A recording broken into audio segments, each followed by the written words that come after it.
That means it's more difficult. So instead of sliding off the chair, I'm just going to sit here for a while. And I'm not going to get up. So if I don't get off of my chair, do you need to have a lot of circulating people around to take my place? To make sure that when I do get up, there's another person to take that place right away?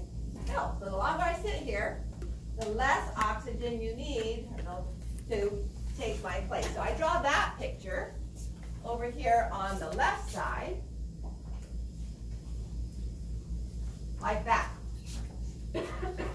That folding chair is partially collapsed and it's up under my knees, and I'm struggling to try to push myself out of it. So think of a recliner chair, okay, that's kind of halfway closed, and you're trying to push the seat down so you can get out of it. So this makes it more difficult. This makes it easier for oxygen to dissociate.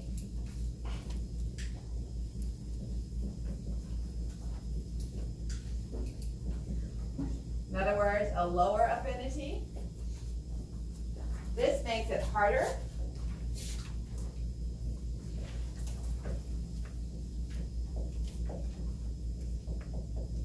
It has a higher affinity. The oxygen is going to stay there longer, so we need less oxygen to ensure that there's always something bound to hemoglobin.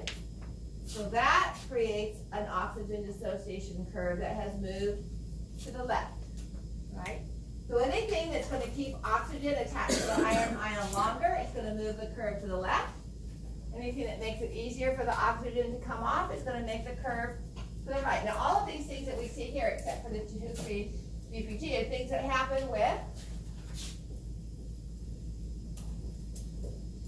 exercise. We get higher temperatures, we get lactic acid, we produce more CO2.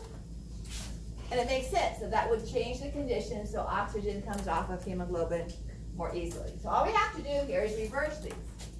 So anything that's going to move the curve to the left would be lower temperature, decreased carbon dioxide, decreased hydrogen ions, fetal hemoglobin, because of that lower 2,3 BPG, and one other factor that I'm going to write up here.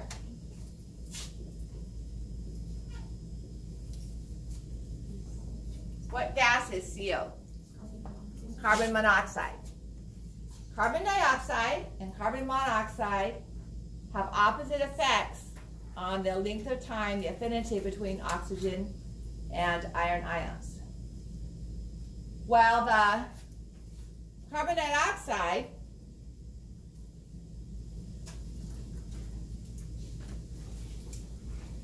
I'll leave it on this one. While the carbon monoxide competes with oxygen, it binds to the iron ion. Okay? So oxygen can't bind to its iron ion. But it's even worse than that. The oxygen that is bound to its own iron doesn't come off. That's why we move it to the left, because that oxygen is just sitting there on the iron. So not only is the hemoglobin carrying less oxygen, but the oxygen that it is carrying, when it gets to the tissues, and the tissue PO2 is low, the oxygen bound to the iron just doesn't get off. It goes right back to the lungs again.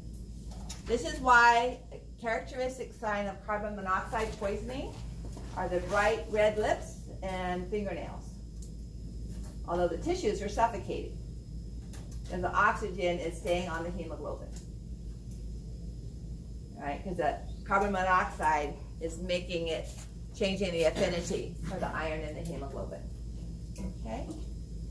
So I want you to recognize what it means for an oxygen dissociation curve to move to the right, and for an oxygen dissociation curve to move to the left. And if those chairs help, sliding right off or struggling to get out of the chair, okay, I find that image at least helps me remember whether oxygen is staying on the hemoglobin or jumping right off, to use an anthropomorphic term, because oxygen doesn't jump. All right, so let's take a break. When we come back, we're going to talk about low oxygen, the term hypoxia, and we have different causes, and so we have different definitions. So why don't you come back at 1/4 after? Okay?